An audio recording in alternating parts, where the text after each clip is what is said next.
Okay, welcome back to another episode of Third and 23. I'm your host, Alex, here to bring you another offseason video. This is going to be my final conference prediction video. I've already done the Big 10, Big 12, and the ACC. This is going to be the SEC, the king of college football, as we know.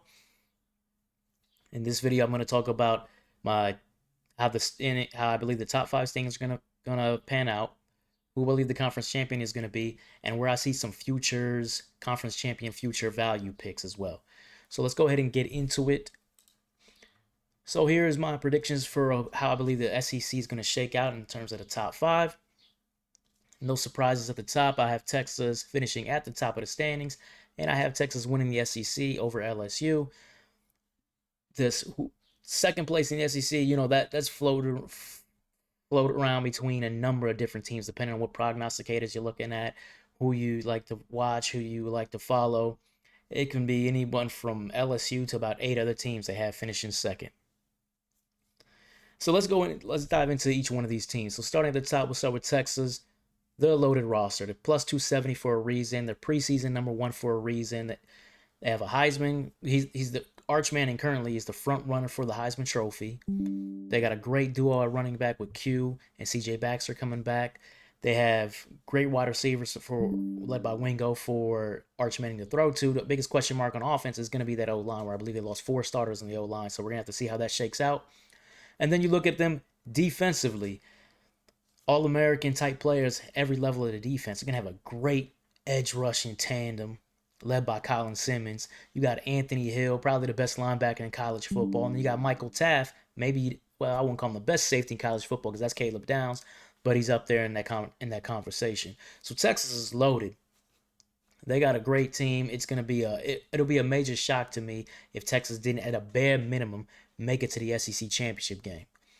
So I believe, obviously, if I'm picking them to win the SEC, I believe they're a great futures pick at plus 270. I think that's a pretty good price for you to put some money down. LSU plus 700. I did a video on LSU earlier in the offseason where I said there's a future value. This is a great futures value pick because they have an explosive passing game. The second highest odds for the Heisman Trophy is Garrett Nussmeier. They return Aaron Anderson, who I think is going to be next in the long line of LSU great wide receivers. They bring in Nick Anderson and transfer him from Oklahoma. He barely played last season. 2 years ago, he was about to burst on the scene as the next big thing in the SEC in terms of wide receivers. And then they bring in Barryon Brown to transfer over from Kentucky, one of the fastest players in the country. And I'm pretty sure Garrett Nussmeier is probably going to hit him off 3, 4, 5 different times this season for long yardage touchdowns. So this is going to be an explosive passing game, and then you always need balance, right? Caden Durham, he was a super freshman last year at running back.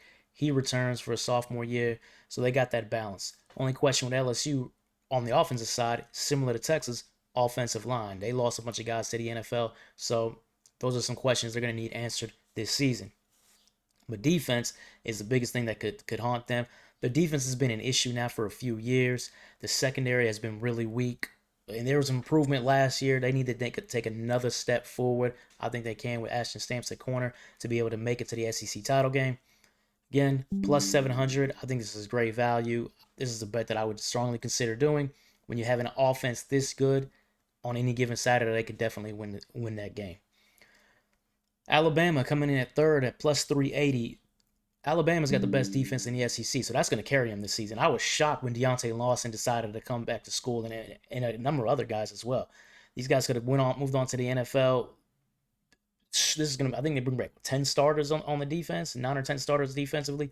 This is going to be a strong defense that's going to carry this team. Big question is offensively in the backfield. Quarterback is Ty Simpson. He's been announced as a starter. We only really saw Ty Simpson last year against South Florida. And I don't know what you guys saw, but for me, I didn't see much. This guy was taking sacks and just didn't look comfortable at quarterback. Now he's a year older in the system. Maybe he looks better, but that remains to be seen. Running back. Last season, running back wasn't vintage Alabama rush offense, right? They lose a guy to the transfer portal, but they bring back Jam Miller and Richard Young. But now Jam Miller is already hurt. We don't know how long he's going to be out for, but it was an issue with his collarbone that he's going to have to get surgery. So now it's all falling on Richard Young. We're going to have to see how that pans out early on in the season. But they're unproven in that backfield, no matter what anybody tells you. Next up is Florida. And oh yeah, and by the way, I don't see any future potential with Alabama because while I think their defense is great, I don't think that those question marks in that backfield with Simpson and the running backs are going to be answered this season. Next up, Florida. Florida coming in at plus 1,800. I think this is a great futures bet right here. They have a brutal schedule that everybody talks about and they're always spewing about the schedule this, schedule that. But those teams, as DJ Lagway put, they have to play Florida too. DJ Lagway is one of the best young quarterbacks in college football. They have a great running back in Jaden Ball and his backup Jacoby Jackson. They have a great 1-2 tandem at the running back position. At receiver, they get J. Michael Sturdivant to transfer in to wash out one of the transfer guys they lost from last season that moved on to the NFL draft. And then they got a whole bunch of inexperienced but young, talented, fast players for DJ Lagway to throw to. When you got inexperienced wide receivers, it can be an issue unless you got an NFL type quarterback, and that's what DJ Lagway is. So he's gonna be able to spread the ball around. The receiver position is not going to be a weakness for the Florida Gators. Then you look at the defensive side of the ball; these guys are loaded up front. Caleb Banks and Tyreek Sapp, two big time players up front on the defensive line. Secondary returns practically intact. There's a ton of experience on that back end. I don't think it's full of a whole bunch of first round or second round NFL guys, but it's a lot of experience on that back end, and that's got to count for something this season. So while they're facing this brutal schedule, I think those teams are going to get a rude awakening right when they're playing the Florida Gators this season.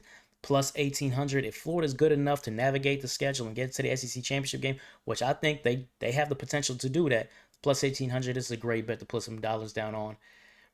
Florida could certainly win an SEC title game against Texas, and they're going to be a rematch from this season if they get that far. And then finally, the Georgia Bulldogs coming in at plus 330. They got the second highest odds. Georgia's coming in as a preseason top 5 team, and I talked about Georgia in another video. Georgia's a top 5 team that is not, in my opinion, going to finish in the top 5. And I guess I'm the only one out there in the ether that's putting this out there because I'm seeing Georgia top 5 ever. I'm seeing some people believe Georgia's going to win the SEC. I'm seeing some people believe Georgia can at least make it to the SEC title game. So I guess I'm going out on a limb on my own. Could be wrong, but then again, I'm also the only person you ever seen anywhere say Florida State was going to stink last season. So, hey, I don't know. Call it how we call it.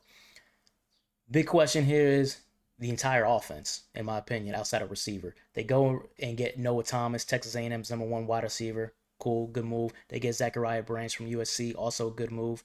But Gunnar Stockton, we only saw him last season in the second half of the SEC title game against Texas. He was terrible. They win the SEC title in spite of him. Then he gets to start against Notre Dame in the playoff game. I didn't think he actually looked that bad. I could see why he was rated highly as a high school prospect, but he only managed 10 points. There was no consistency there. So, and I'm not sure that Georgia's completely sold on him at the quarterback position.